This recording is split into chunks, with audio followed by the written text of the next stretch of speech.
Good afternoon and welcome everybody to this amazing, powerful and educational Lunch and Learn. I just want to let you know everybody that this Lunch and Learn is brought to you by family partners of Morris and Sussex counties. Right here, this is your host, Patricia Houston, and today I had the honor of having two special guests, Alexandra Ide and Andrea Ryker from Ginnie's house. Welcome both. Hi, thank you for having us. Thank you. It is a pleasure having you both. All right, so I guess I'll go ahead and get started. I'm Andrea, like you said, and I'm a community resource director. So basically what that means is I connect the community to things that we're doing here in Ginnie's house. So whether it just be awareness of what we do, I coordinate volunteers, fundraising, education, social media, just various forms of outreach. So anything that has to do with bringing the community and what we do together, that's kind of my job. Thank you, Andrea. Yep. Alexandra, anything that you would like to share before we start? Yes, so I am the family advocate for Ginnie's house. I'll talk a little bit more about my program and what my role is a little bit later on. But overall, I work with the families when they come to Ginnie's house for pretty much anything and everything they need, connecting them to resources, providing psychoeducation and support. There's a lot that goes on, many hats. But yeah, I'll talk a little bit more about my full program a little bit later on. Awesome. And without further ado, we're gonna jump right into the topic. So let's discuss what is Ginnie's house. All right, so Ginnie's house is a children's advocacy center. Most counties around it's a nationwide concept. Most counties have a children's advocacy center. Every county in New Jersey has one, and however, only 3 counties in the state have one like Ginnie's house. We're unique in the setting in which we operate, as well as the services we provide. Ginnie's house is a safe zone, so no offenders are ever allowed to come through our doors. Basically, we coordinate services when abuse is disclosed and kind of guide the non-offending caregivers through the whole process.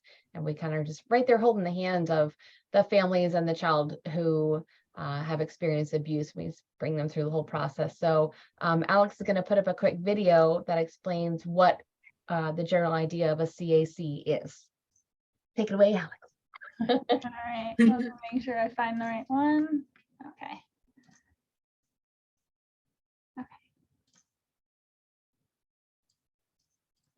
A Children's Advocacy Center, or CAC, provides support to victims of child abuse.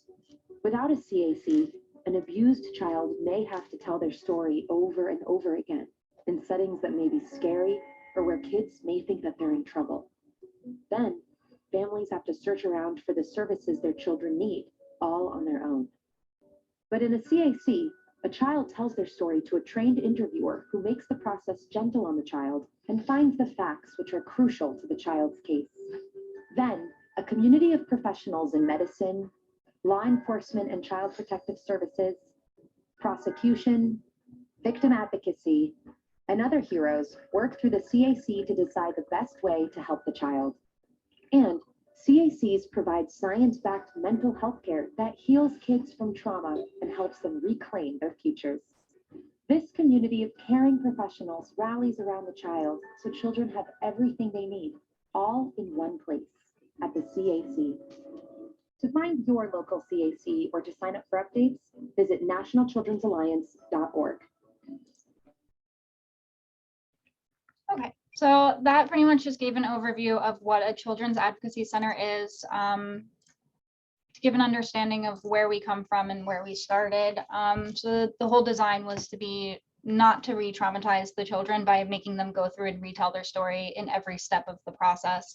One thing I wanted to note on that video, it did point out that we bring together professionals in medicine. Ginnie's house is actually working on starting up our own medical program here so that it can really be like a one-stop for the children to be able to come and get medical evaluations if they need to do so. That we're hoping to get started up by spring of 2023. So we're really excited. That's something really new and exciting here for Ginnie's house, and really to give the children one place to come, one really comforting and child-friendly environment to come to kind of go through the whole process without being re-traumatized. Wow, that is a great news, especially knowing that there is a need for those type of services. So that's great that you guys are going to be doing that. Yeah. It's whatever. Oh, go ahead. No, go ahead. I was gonna say, whatever the outcomes that we kind of focus on is really the healing of ACEs. So an ACE is an adverse childhood experience. So I'm not sure if you know that or not, but it really could be a wide range of a bunch of different things, from physical, sexual, or verbal abuse, physical or emotional neglect, even just having parents that are getting a divorce. That's also an ACE. A family member with mental illness, a family member who's addicted to drugs or alcohol, maybe even a family member who is in prison or witnessed, or if our child witnesses a family member who was being abused. So our goal here is to reduce the effects of ACEs. So we can alter the trajectory of a young person's life, possibly preventing future misuse of drugs and alcohol, reducing chances of risky sexual behaviors and other delinquent and criminal and dangerous behaviors by the modalities that the clinicians use in the therapy sessions. So it's really a really neat thing that they can just completely change the trajectory of a child's life, where they were, something horrible happened, they're headed down this road, and we can get them back to a good place. Awesome. It sounds to me, and correct me if I'm wrong, that this is more like a multidisciplinary approach that you guys are taking. So let's go over the different resources and services that you guys have, so people can understand what they can expect from Ginnie's house. Okay. So we have a bunch of different resources available through Ginnie's house that the families can utilize. Ginnie's house is different from other CACs in that we offer trauma-focused therapeutic services on location. We offer free trauma-focused therapy to children who have experienced any form of trauma.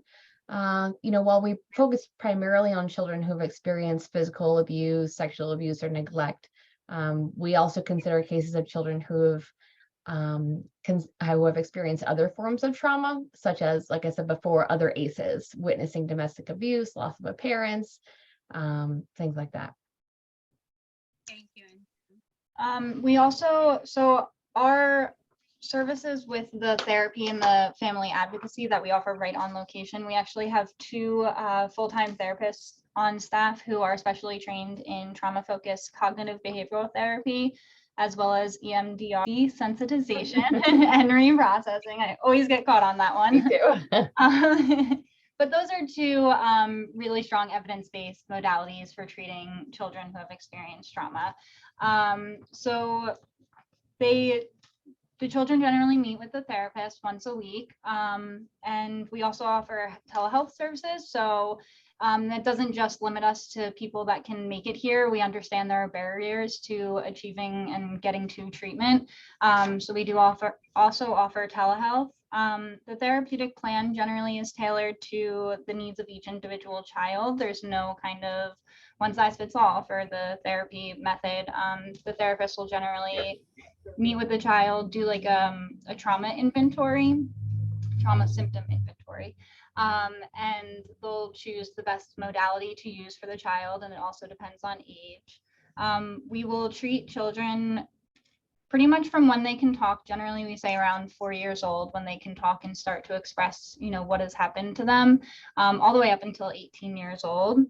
And we're also I know you said something about the multidisciplinary approach, and it also mentioned it in the video. So we also work with the therapists, the prosecutor's office, DCP&P. We all have a monthly meeting and go over the therapeutic goals of the child, anything that the other organizations are doing, any of the resources that the family is getting connected to. And we really take like a full roundabout approach to make sure the child and the family are getting everything that they need during the difficult process. And then also we offer family advocacy, which is what I do.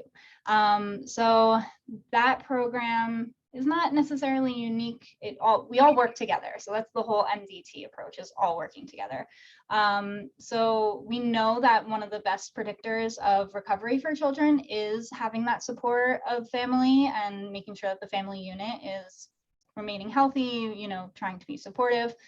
So I work with the parents from the time they come in to kind of assess their needs, and also provide any psychoeducation and support that I can for the parent to help them understand the process, work with the therapist to help the child achieve their goals, help the parents at home to understand what those goals are and how they can reinforce them. I also do full needs assessment to understand any needs that they may have in terms of housing, clothes, any mental health resources that the parents may need. We really try to make it a whole like wraparound service so that the whole family is getting what they need and nothing really falls through the cracks. Great, and thank you for clarifying that. Oh, go ahead, Andrea. No, I was going to say we provide we're going to show a video later on that describes a little bit more of this in detail. But we provide a child-friendly environment. We're just nailing it today. A child-friendly environment for detectives to conduct forensic interviews when a child has disclosed abuse. A recorded forensic interview is age appropriate and legally defensible. So sometimes that means we can have the child avoid having to testify in court. So that's really awesome. A single interview reduces the number of times a child must retell their horrific or embarrassing experience.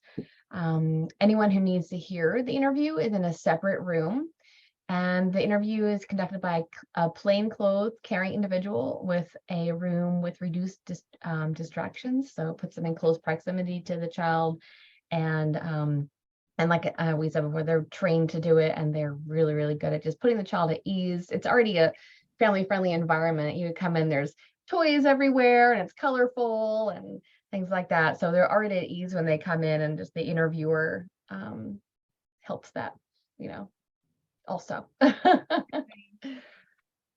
actually, my next question is, who can benefit? But what I would like to know is like if there is any age, because I know certain programs, like are eligible for a certain age. So basically, who can benefit is anybody who has experienced any form of trauma. Our main focus is victims of criminal abuse. But we've recently expanded our mission to help kids who even just have been bullied like that. But like I said, our main focus, our main mission is to help children who have been abused. We can see children anywhere from the age that they're able to vocalize what happened to them all the way up to age 18. And there's really no cut and dry thing we do for each child. It's we can so there may be a child that's in the 16, 17-year-old range that would maybe benefit from going to one of our partner agencies for therapy. So like I said, technically it's up to 18, but that varies. And a child can always come back to us for therapy too. So like if a child comes to us when he's 10 and does the whole thing, he feels good, he's processed the trauma, and then say when he's 13, he starts having nightmares again, or stuff starts resurfacing again, he can come back. Say if he's 25, he wants to come back and talk about that trauma again, he certainly can. So kids can come back to us. If they've been to us as a child, they can come back to us as many times for as long as they want. So. Thank you. And now that we know that Ginnie's house is there helping families, so we want to know what is the process to get involved with Ginnie's house. So for this portion, I'm just going to put up our flowchart. This is what we give to parents when they come in for a forensic interview, so they understand kind of what are the next steps. So I'll share that with you and then talk a little bit more about what the kind of intake process or how to get involved. While Alexandra is doing that, I just want to remind everybody that all the contact information and everything, link, phone number, everything will be right below the video, the description below the video. So that information will be right there. Okay. Okay, so this is our flowchart. So I'll go through this and then kind of elaborate a little bit more. So typically what happens is when there's suspected child abuse, whoever the abuse has been reported to, they will call the hotline, that's 877-NJ-ABUSE, or the police. Then DCP&P will get involved, they'll open their intake process. either it gets passed off to the Sussex County Prosecutor's Office or DCP&P spends a little more time investigating. If it goes to the Sussex County Prosecutor's Office, they will schedule the forensic interview at Ginnie's house, which we talked a little bit about what that looks like. If DCP, then they'll send it over to DCP&P and they'll begin their investigation as well. So it's kind of a multifaceted, and you know, like we said, we all kind of work together through the organizations and the agencies.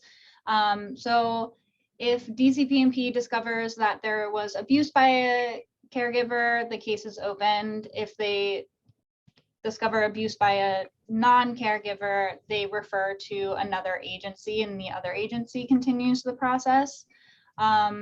Either way, after any of that, we start our intake process.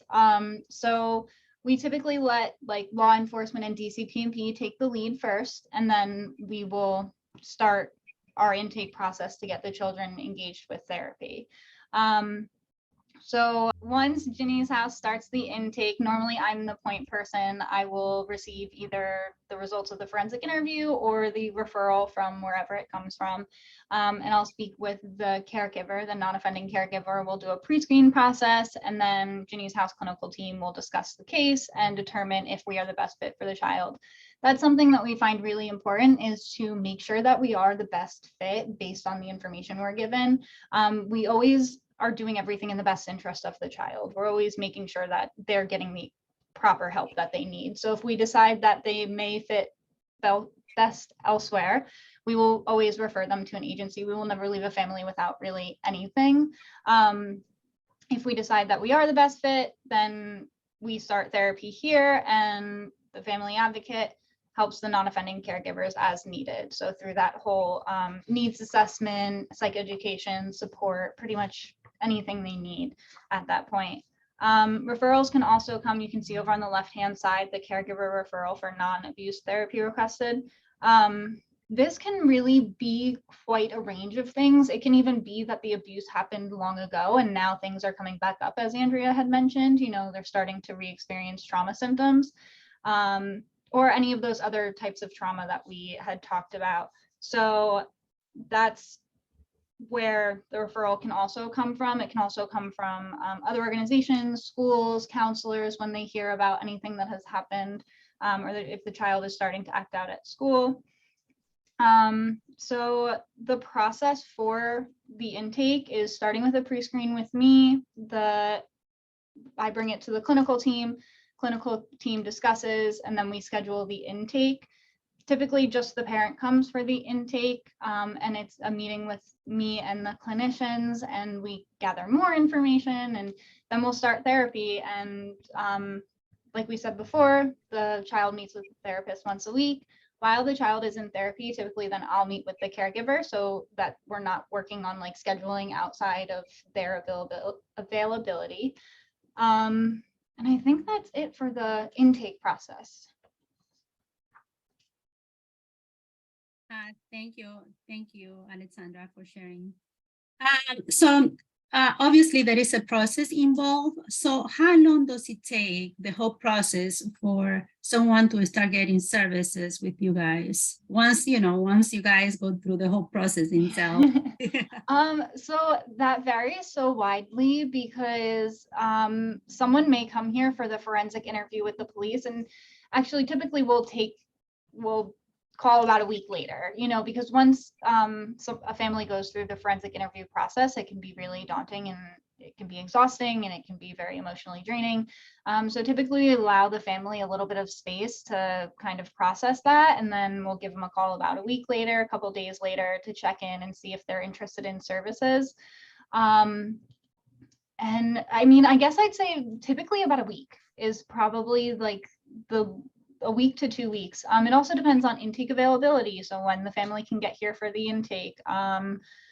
So there's no real set timeline, but I'm going to say mostly a week to 2 weeks once, you know, I start my pre-screen with the family or I get the forensic interview results. Then we'll start discussing and start moving the process along. We try to get the children in here as soon as possible, because we don't want them really sitting with any type of like trauma symptoms or rethinking the process or not knowing what's happening next, we really try to move it along as fast as possible. Thank you. Alexandra or Andrea, is there any cost involved? No, it's absolutely free. Okay, that's good. That's Yeah. good to know. So families know that they can reach out to you and there will be no cost involved in order to get service. What are some of the challenges that you see family facing? And I'm looking more in relation to not reaching out despite needing the services and, you know, like if there are any obstacles that you see families saying, hey, I didn't reach out because of this, something that you guys can highlight in here. And we want to know what you hear from families. Yeah, so there's a great many reasons that families don't reach out. A lot of times they feel that the child may be lying because abuse most of the time comes from loved ones. It comes from, you know, auntie so-and-so or whoever, best friend of the family or something like that, that it's usually so shocking because of the grooming process. So, basically what happens is when a perpetrator wants to abuse a child, they prepare the child, and it's called grooming. They may give the child what they're lacking, whether it be love, attention, gifts, being made to feel special, then slowly desensitizing to their touching and, you know, showing videos, and then, you know, then they make them feel guilty. Well, you saw that video, you know, I showed you this special video, it's our secret. So if you say anything, then you're gonna get in trouble. So there's a lot of threatening that the groomers do, or the perpetrators use for that. The abuser can also groom the family by making the caregiver feel that they're genuinely interested in being friends with their child. You know, not all well-meaning adults are pedophiles.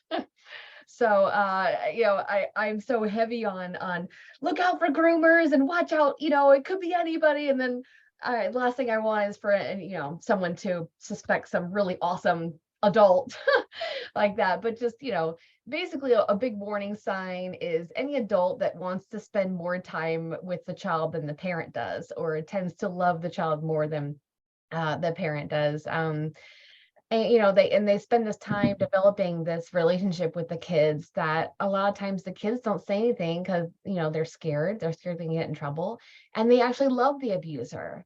It's sometimes it's like a family friends. Well, if I, you know, say that so and so abused me, then mom and dad and with this person won't be best friends anymore. They've been best friends since high school, and, you know, so there's just so many reasons a child will be afraid to betray the abuser. You know, like I said, they feel like they love them.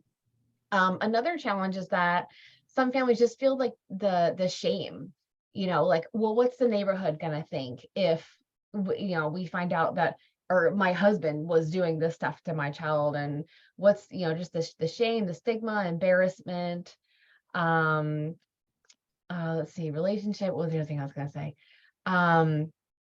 So there's a lot of things that we encourage families to do to stop groomers. So just having an open communication with the child, and for a parent or caregiver to be a safe adult that a child can come to, not only themselves, but listing, say, 3 other safe adults a child can come to, just to ask any confusing questions that they may have, whether it be about a confusing situation or a confusing touch. A lot of the times abusers will try to pull the child and isolate the child away from these concerned adults. So just getting the child aware of if someone tries to do that. We strongly encourage caregivers to spend time talking with their children, whether it be bonding over a board game or speaking about boundaries, or like playing the what if game with them for a great many circumstances that can be done. And just like I said, letting them know they're safe adults. And another thing just to really keep in mind is that children hardly ever lie about being abused.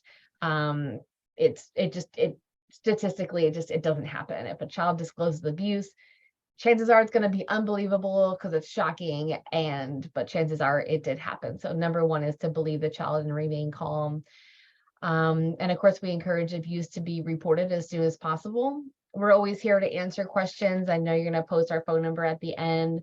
And also the 1-877 NJ abuse is an anonymous way to call in, and you just give as much information as possible. You don't need to, any suspected abuse. So it doesn't need to be, you saw so-and-so touch so-and-so, like it's just suspected. You have reasonable reason to think that something probably is going on.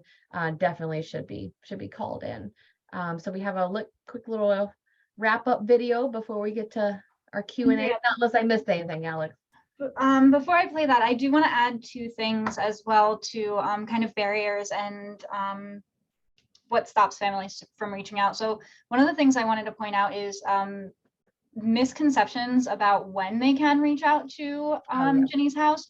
So a lot of calls that I've gotten, they don't know if they need to wait until the perpetrator has been prosecuted. They don't know if they can reach out on their own.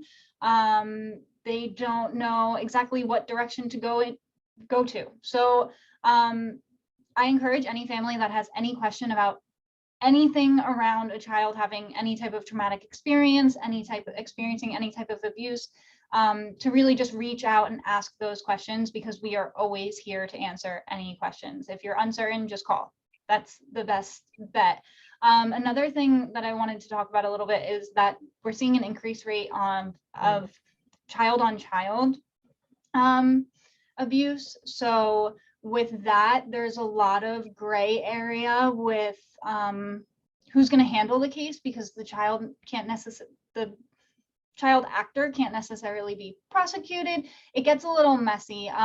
So, and also if it's within family, if it's sibling on sibling, there's a lot more shame. There's a lot more confusion. The parents don't know what to do.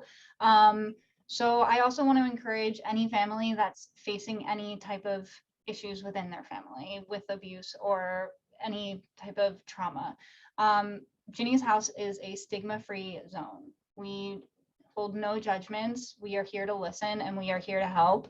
So I do want to say that. And a third thing I just thought of is that I actually have had parents reject services at Ginnie's house because they worry that the child being in therapy may kind of re-traumatize them, or if they're talking about what happened to them, it's going to just keep bringing it up and maybe make it worse. And I also want to kind of debunk that, that the trauma therapy that we do here is meant to heal. If children have experienced any type of abuse or trauma in their young lives and they don't get help, they're at risk for those outcomes that Andrea had mentioned earlier with the ACEs. So it's better to get treatment sooner and as fast as you can to really help children to heal and move on. Kind of just trying to push it under the rug or saying that they'll just move past it or they'll forget about it. You never know if that's going to come up again later in life and how it will come out. So it's always best to get treatment as soon as possible to help your kids to kind of get back on the right path and really change the trajectory of their life. We're both having trouble with that word today. Yeah, right? I'm glad that you guys took the time to come here and do this presentation, because as we see and hear, there are a lot of gray zones in which families might be confused, overwhelmed, and everything. So in those cases, I think the best option is to reach out to you guys and just clarify and just, discuss the whole process and their unique situations, because I imagine that every family is different. There are situations that are very different from another. So the best people to discuss those type of challenges, I'm assuming, is with you at this moment. So what is the contact information for families and providers if they would like to reach out to you guys? Can I actually show just really quick? We have an overview video of Ginnie's house, but I'd be able to show that first before we close out. Yeah, Okay. Thank you. Great, Sure. thanks.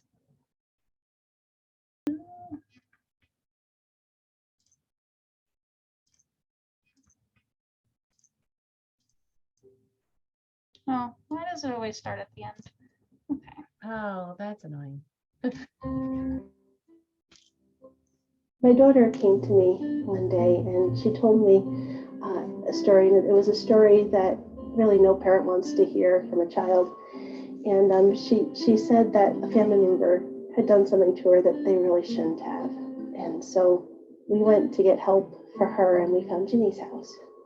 Before Ginnie's house, our victims had to go to Bergen County to an emergency room setting about an hour and a quarter away. We wanted to do something here. The mission statement is that we provide comfort, healing, and hope for the victims and the non-offending family members. We don't want to re-victimize the victims, and we mitigate that by having them tell the story once and getting it on CD so that we can use it in court and they don't have to go. We put a medical suite here so that we could do the forensic gathering of evidence so that we could provide law enforcement all of the things that they look to do when they're presenting a case in front of a jury. They're a clearinghouse for legal services. We are a center point where the prosecution and DCP&P attorneys are here for the protection of the child and the well-being of the family. We are there as the attorneys on the state side to make sure that that child and family is protected. We have 2 interview rooms here at Ginnie's house. Both rooms are child-friendly, and it's a home-like setting. The interview rooms are fairly small in size. That's meant to be able to put the interviewer and the child in close proximity to each other, allow them to have a conversation and not have any distractions.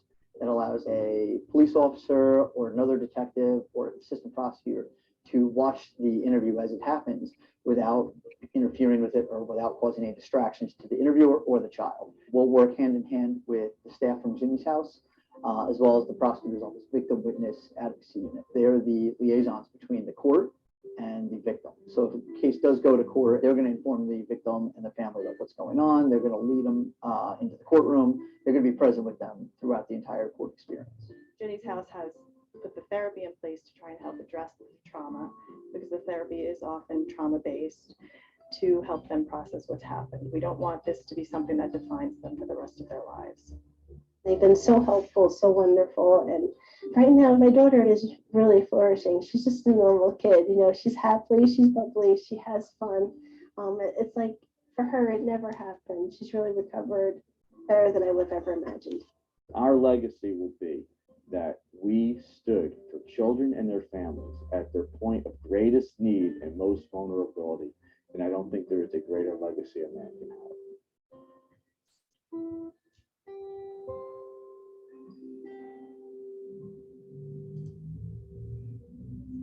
Okay, so that is our final overview of Ginnie's house. Awesome, awesome. And thank you very much. And I'm very happy that you guys showed the video and the whole process, because it's something that we don't know, you know, like how the whole process, you know, getting involved and, you know, from starting to the end. And sometimes like a not knowing is that might cause families to be anxious and feel like, okay, what about if I do this, it's going to happen, but at least they have a clear picture of how the whole process develops. So thank you very much. And Alexandra and Andrea, the contact information, do you guys have a PowerPoint, or you want to just let us know the contact information for families to reach out to you guys? I can just give you the contact information. So our main phone number is 973-579-0770. And our emails, I can give you mine. It's just simply alexandra@ginnieshouse.org. And like I mentioned it before, contact information, website, everything is gonna be in the description below of this video. So all that information is gonna be there. Once again, Alexandra and Andrea, I want to thank you for taking the time and doing this presentation. It is so important for families to know that you guys are out there. So thank you very much. And with this, I just want to conclude this Lunch and Learn and thanking every single person for joining us. Thank you very much. Thank you for having us. Thank you.